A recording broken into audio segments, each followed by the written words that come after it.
Welcome to Freedom on Trial. I'm Terrence McNally.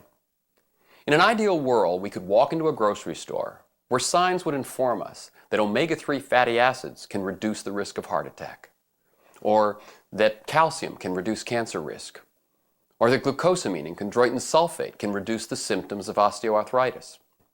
Men could be made aware that saw palmetto extract can reduce the symptoms of benign inflamed prostate.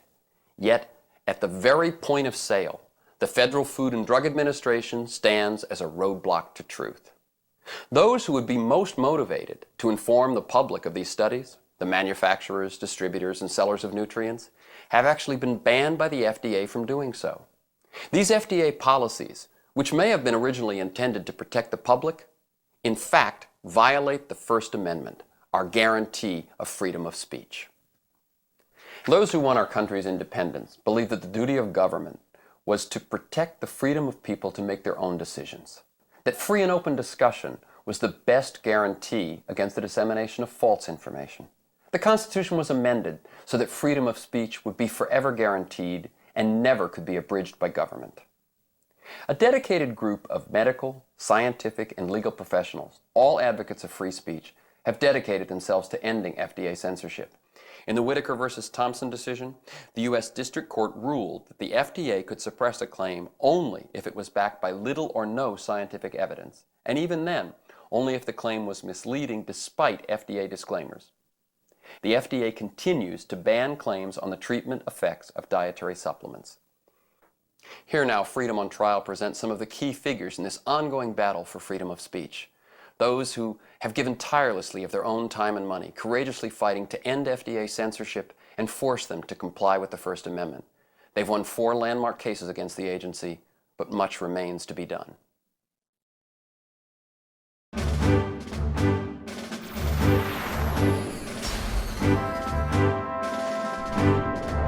A pioneer of alternative medicine and founder of the Whitaker Wellness Institute, founder and past president of the American Association for Health Freedom, and an officer at the American College for the Advancement of Medicine. Dr. Julian Whitaker has been a prominent national advocate for freedom of informed choice since the early 1970s. A protege of Linus Pauling and Nathan Pritikin, he's the editor of Health and Healing, cited by Time magazine as one of the top 10 health newsletters in the country. He was also lead plaintiff in the original Whitaker versus Thompson case against the FDA censorship of the antioxidant vitamin cancer risk reduction claim. He is now lead plaintiff again in another Whitaker versus Thompson case, this one against the FDA's refusal to allow a truthful treatment claim for saw palmetto extract for the symptoms of benign prostatic hypertrophy. Dr. It was a mouthful. It was. It was. Dr. Whitaker, could you tell us what's happened since the first landmark Whitaker versus Thompson case?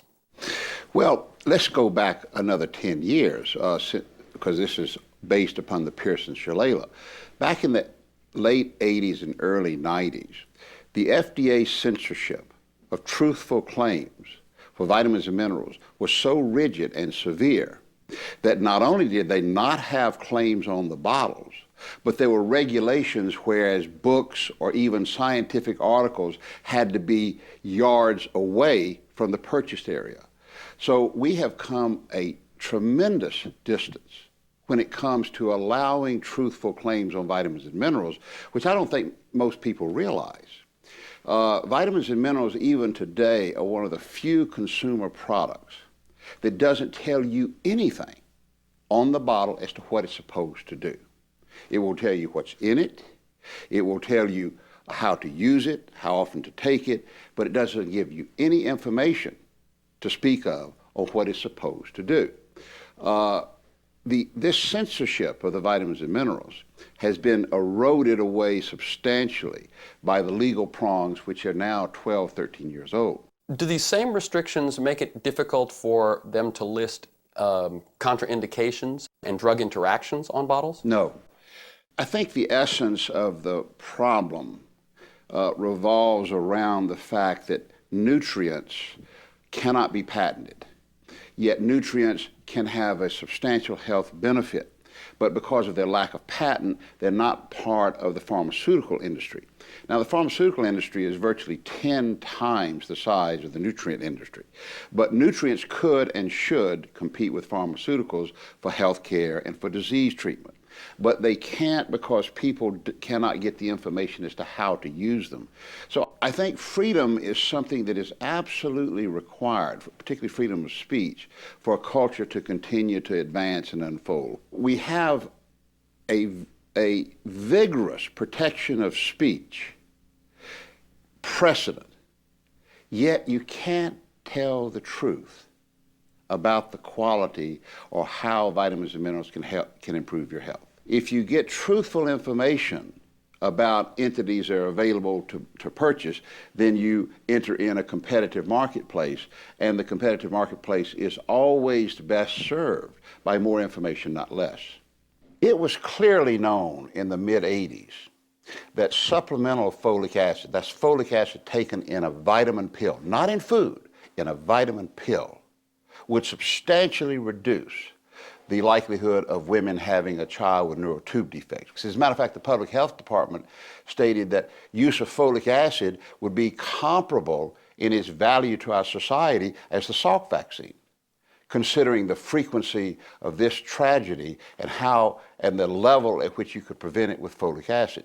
The FDA blocked that information for years, and it was only because of political pressure that finally that information was made available. So the tendency for the FDA to block useful information does put people at risk. It prolongs people's illnesses. It doesn't give people the right information to make the accurate choices about their health. And what we're talking about here often is prevention of problems. So it's like, were you to take these nutrients and supplements, you might never incur the problems or the expenses. Well, I treat patients with symptomatic heart disease with the very same things that I'd recommend people to do to prevent heart disease. The same with diabetes, the same with high blood pressure. We forget that by allowing these nutrients and lifestyle changes to alter the metabolism in the system, you can reverse our diseases, because most of our diseases are lifestyle caused in the first place. And here we have these lifestyle choices that are based upon information that people can do to actually treat disease. So it is not just for the prevention of disease that we're interested. There are many nutrients that can have treatment claims that don't have valid treatment claims because of FDA restriction. And this is about calling the government to task when they are violating the restrictions that are set down in the Constitution. This is about an industry that has some very valuable products that can't tell their consumers what the products do. This is about freedom. You cannot have cultural advancement without freedom to communicate. This is why it's the #1 amendment to the Constitution. You have to have discourse. You have to have free flow of information. People in this country think we have freedom of information because you can burn the flag. But they don't realize that the FDA has restricted by prior restraint truthful information about nutritional supplements. That has to stop. That's what we're fighting.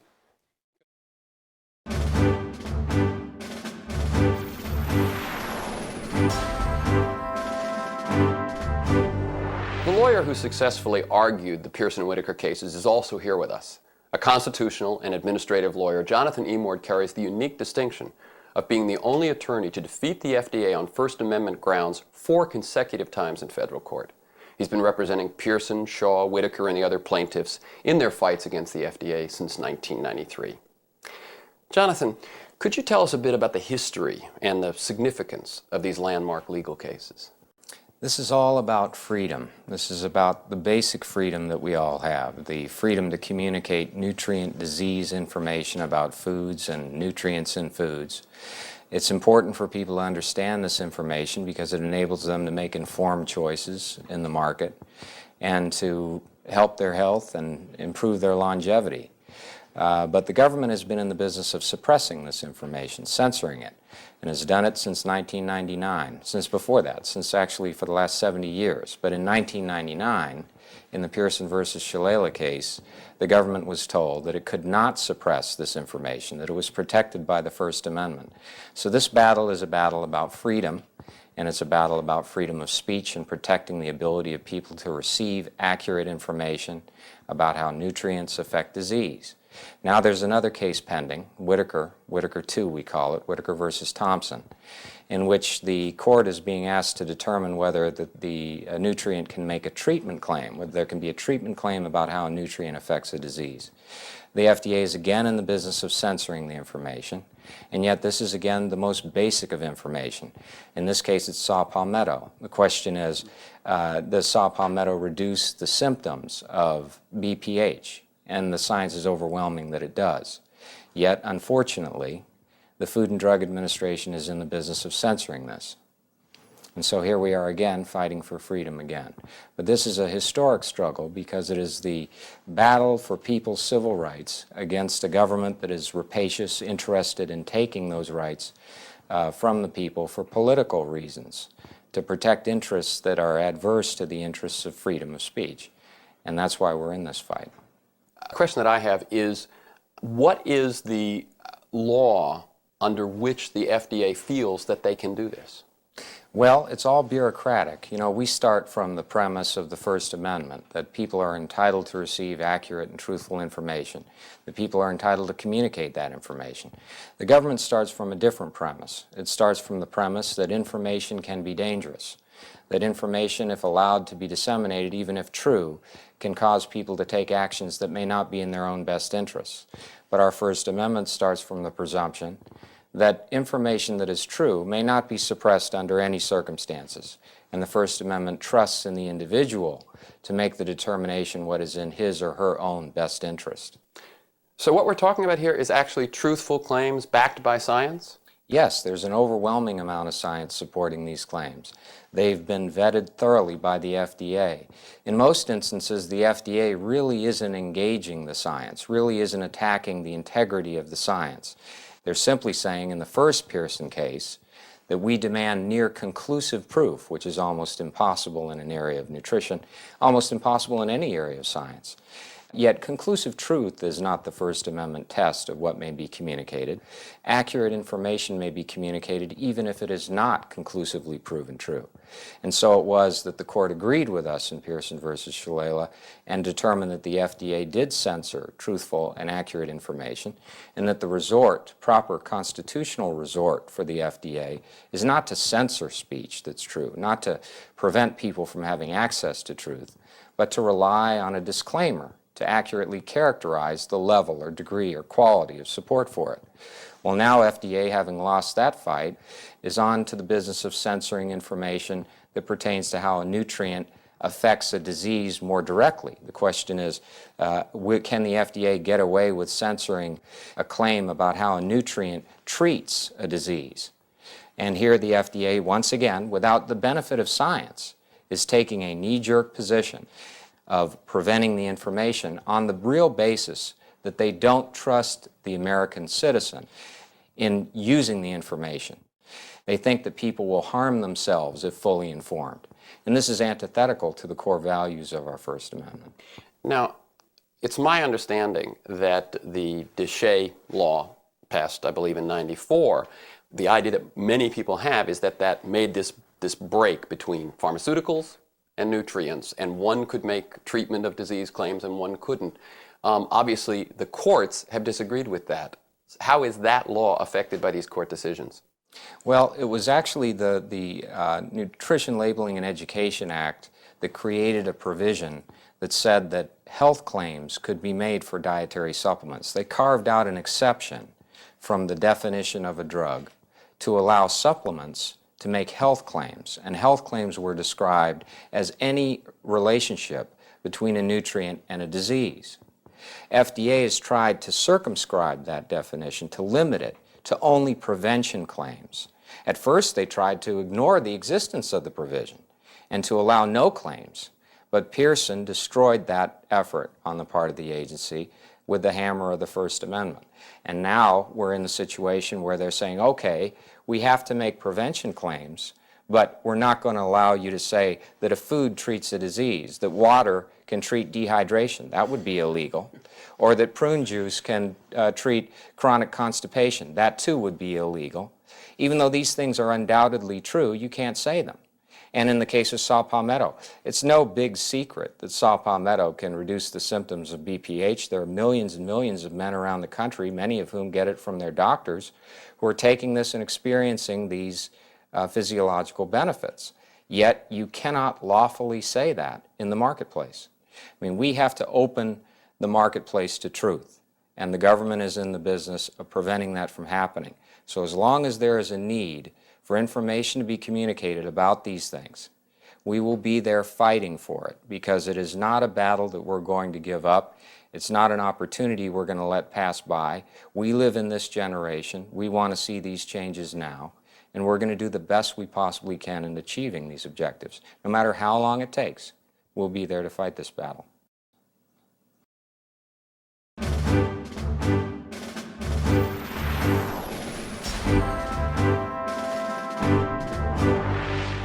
Charles B. Simone, MD, is a world-renowned cancer specialist. He has advised on or treated cancer for such prominent Americans as President Ronald Reagan, Vice President Hubert Humphrey, Congressman Peter Rodino, and many others. While at the National Institute of Cancer, Dr. Simone made significant discoveries in the areas of nutrition, immunology, and cancer. He is a pioneer in the area of integrative medicine, combining the most effective of conventional and alternative modalities in the treatment of cancer. He helped organize the Office of Alternative Medicine at the National Institutes of Health and helped write the DeShay Act of 1993.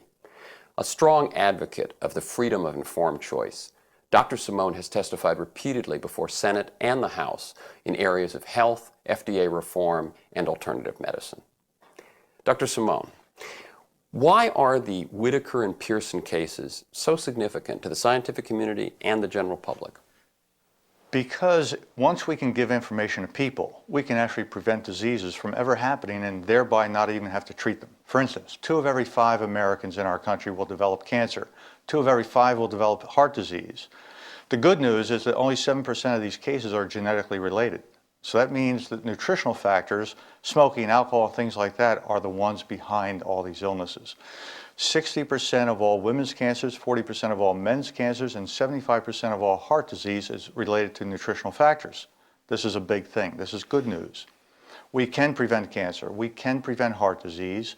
We can do so by simply changing lifestyle factors and adding nutrients to our diet like antioxidants, B vitamins, and calcium.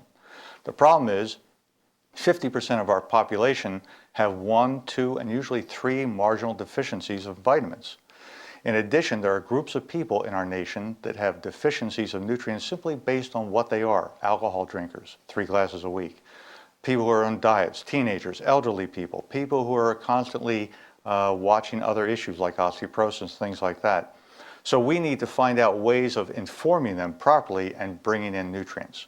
We know that antioxidants can actually prevent cancer. There's no question about that, because antioxidants themselves, supplements, will decrease the initiation and promotion of cancer.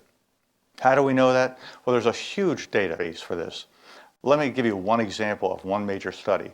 Our people from the National Cancer Institute here teamed up with the National Cancer Institute in China, studied 30,000 people, gave them 3 nutrients a day: beta-carotene 15 milligrams, vitamin E 60 units a day, and selenium 15 micrograms a day. Not very big doses, and a short period of time, 5 years.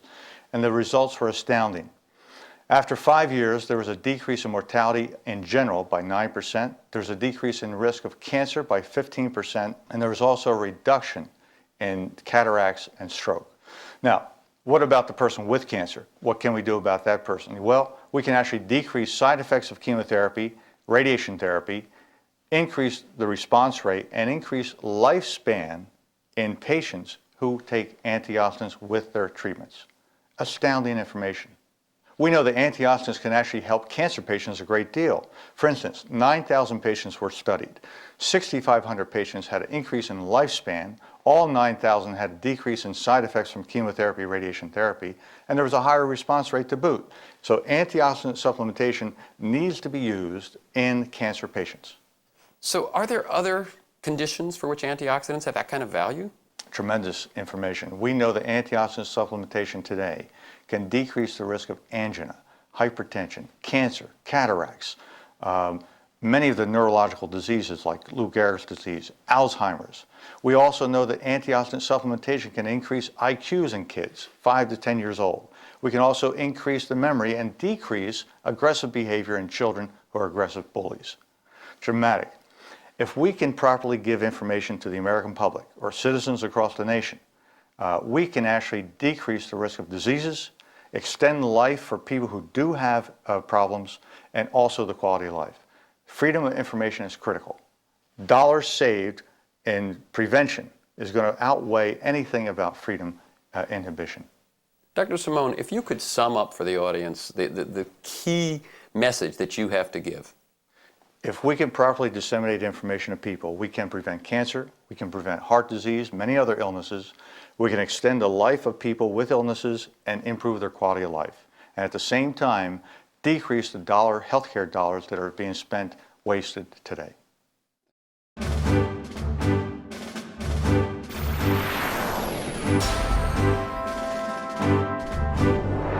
Steve Wallach manages operations, sales, and marketing for Wellness Lifestyles, a leading designer and manufacturer of dietary supplements, many of which are developed by his father, Dr. Joel Wallach, widely known as the Mineral Doctor. These supplements are distributed internationally through American Longevity. Both Wallachs are advocates of free speech, and they've filed numerous health claim petitions with the FDA to ensure consumer awareness of the health-enhancing and disease prevention effects of nutrition. In fact, they're spearheading new litigation against the FDA to secure First Amendment protection for the right of manufacturers and marketers to distribute scientific studies to consumers. Steve, what effect has the FDA censorship had on manufacturers and distributors in the U.S.? The effect has been that the general public has had a lack of truthful information to make an informed decision on these healthful nutrients, and so it has kept people from being able to make informed decisions and purchase nutrients that would potentially be beneficial to them. You distribute internationally, correct? We do. Is there a difference in how other countries treat this sort of information? There is. For instance, in Australia, we're allowed to make essentially what would be a health claim or a treatment type claim right on the label. We're not allowed to do that here. And so the information is harder to get. The idea of scientific studies, what is the restriction currently on, we're talking about accurate information, right? Absolutely.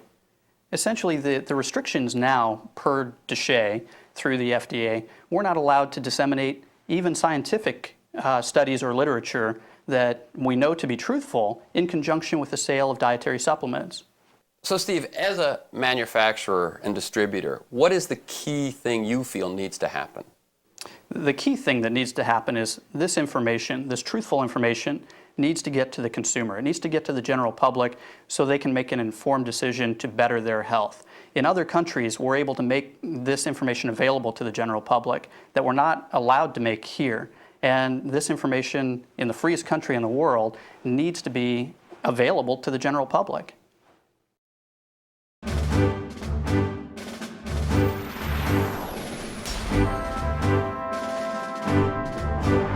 Pioneering scientists in the field of aging prevention, Dirk Pearson and Sandy Shaw co-authored the #1 bestseller, Life Extension, A Practical Scientific Approach, as well as The Freedom of Informed Choice, the FDA versus Nutrient Supplements. They've been advocates for free speech and against FDA First Amendment violations since 1978. Together, they spearheaded the landmark Pearson versus Shalala victory over FDA censorship. Dirk, how did you come to challenge the FDA on the grounds of the First Amendment? Well, back in 1968, when we started studying aging mechanisms and ways of intervening in them to extend the human lifespan, what you could do was limited by what was known scientifically, and that wasn't a whole lot back in '68. By the time we wrote our best-selling book, Life Extension, A Practical Scientific Approach in '82, the limits were actually what the FDA would allow manufacturers of products to say about them. And of course, if you can't say what a product does, there's not a whole lot of incentive to spend a lot of money developing a product that works. So we needed to do something about that FDA violation of the First Amendment, which is preventing life-saving information from getting from the scientists and the manufacturers to prospective customers. Mm-hmm. And so When you came up with that idea, let's go after him on First Amendment, was it easy to find a lawyer? Yes, the next problem was to find a lawyer who would be somebody who would not only be knowledgeable about the First Amendment, but who would also be interested in this kind of a case, passionately committed to this sort of a case, because we knew it would take a long time. Well, in fact, we wrote a book to help find that lawyer, our FDA versus nutrient supplements, freedom of informed choice. One of the major functions of that was try to find an attorney that knew First Amendment jurisprudence, commercial speech jurisprudence, and had the courage to take on the FDA. When we first talked to Jonathan over the phone, he said, well, you know, how far do you want me to go? Most of my clients, they're having some problem with the FDA, and they want some administrative reinterpretation to ameliorate a particular problem. They don't want to get the FDA mad at them and then destroy them. You know, this is going to make the FDA very mad at you if you assert your First Amendment rights. And we said, good, we want our First Amendment rights. And if we have to make the FDA mad at us, too bad. And that's exactly what we did. We went for the carotid artery. And we decided that, you know, what we're going to try to do here is establish that the First Amendment applies to the FDA. And believe it or not, an FDA attorney actually tried to tell a federal magistrate that the FDA didn't think the First Amendment applied to them. And that is really scary, the idea that part of the Bill of Rights doesn't apply to part of the federal government. That's what you call fascism. Okay, let me ask you, on that first Pearson versus Shalala, what claim were you contesting? When we filed the suit in 1994, for example, on the omega-3s, the fish oils, there were 174 published papers on the subject, all of which we introduced into evidence. 170 of them supported our position. You can actually reduce your risk of a sudden death heart attack with a couple of servings of fish per week or fish oil capsules by about 50%. You take fish oil capsules every day or eat fish every day, you can reduce it perhaps as much as 80%. Mm-hmm. In fact, after the U.S. Court of Appeals told the FDA that the regulations were unconstitutional, the FDA announced they were to continue enforcing them. Now, our attorney said he hadn't seen anything like that. I mean, just defying a court like that since roughly the Civil War. I think it's very strong that you're making the case that it's about freedom of speech, but this isn't just freedom of speech, because you're also talking about almost freedom of good health. Yep, that's right. Most cases of cancer could be prevented with adequate changes in diet and lifestyle. And if people knew about this, it would make a real difference. The FDA really tries to suppress anything about dietary supplements being good for anything. The FDA is the great barrier right now that stands between us and the opportunity of immense medical improvements right now and in the future. If a person were able to make truthful, non-misleading claims about dietary supplements, there'd be a tremendous amount of research on using them for treatment. And we would have a lot less expense and a lot more competition and a lot more innovation and a heck of a lot more research being done in this area, because people would be able to cash in on it.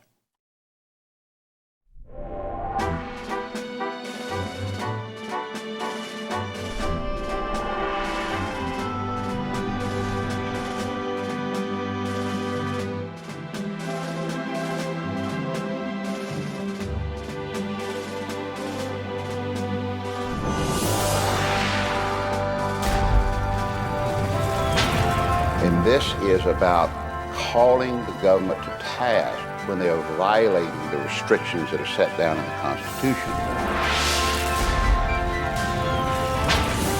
This is a historic struggle because it is the battle for people's civil rights against a government that is rapacious, interested in taking those rights from the people for political reasons, to protect interests that are adverse to the interests of freedom of speech.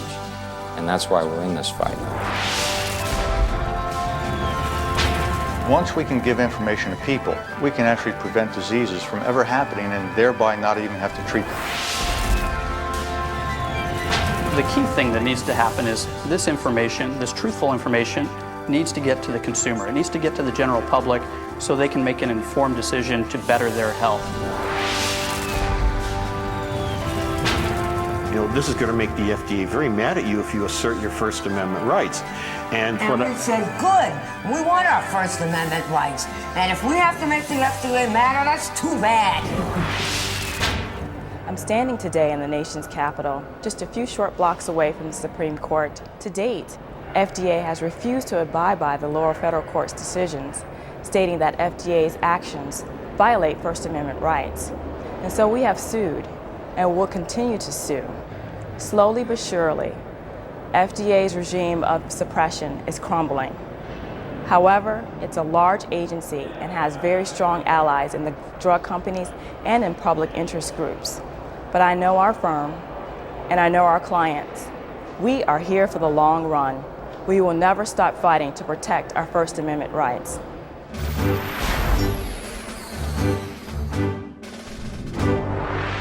A health revolution has been spawned by these momentous legal victories, but clearly much remains to be accomplished. John F. Kennedy once said, "We're not afraid to entrust the American people with unpleasant facts, foreign ideas, alien philosophies, and competitive values. For a nation that is afraid to trust its people to judge truth and falsehood in an open market is afraid of its people." Sadly, the FDA has not taken heed of these words. However, these champions of constitutional liberty can envision the day when FDA censorship has been eliminated and all Americans can make fully informed decisions in their quest for health and longevity. Hey all you Dr. Wallach supporters and Youngevity fans out there. Most of you at some point will have come up against this Nutri-Smart bashing of Dr. Wallach. There are a few articles that are published specifically to tarnish Dr. Wallach and his message. And I have actually written this whole book. This was a few years ago. I wrote a full-length book in rebuttal to these vicious attacks on Dr. Wallach. I believe every objection that you are going to encounter in the field is addressed in this book. It's absolutely a great resource for you to have as a distributor. And if you do ever have anybody coming up to you saying, "I heard what you said about Dr. Wallach and I was going to look into some of his vitamins, but I came up against this article on the internet," Nutri-Smart article is probably the one they read. So it's a great deal, guys. I put it up very cheap. It's just another tool in our toolbox. And the Amazon link is in the description of this video. Make sure to check out our food YouTube channel called Notus Foods. This is 100% Dr. Wallach approved. And the chef that is preparing the food here and teaching you how to follow Dr. Wallach's food guidelines and Dr. Glidden's food guidelines. He's an industry professional, over 22 years experience and a college diploma to back it up. And we do have experienced cooks and bakers as well, working on content for the YouTube channel Notus Foods and the Instagram channel Notus Foods. It's 100% gluten-free, oil-free, all the stuff about burning fats and all of the rules that you would need to know or follow. We're here to teach it to you here, as well as give you tons of ideas for recipes, individual dishes, and meals. Of course, in the near future, we do have a cookbook coming out. Stay tuned for it. And if you'd like to talk to us directly, you can call us. Actually, you can call Judy. She's downriver Detroit. You can call from anywhere in the US, Canada, Mexico, UK, Australia, New Zealand, any other country. You want to email us or send us a DM on whatever app that you want to contact us on. Instagram is super convenient for us. And that's for any sales or product information in those countries or any distributor information.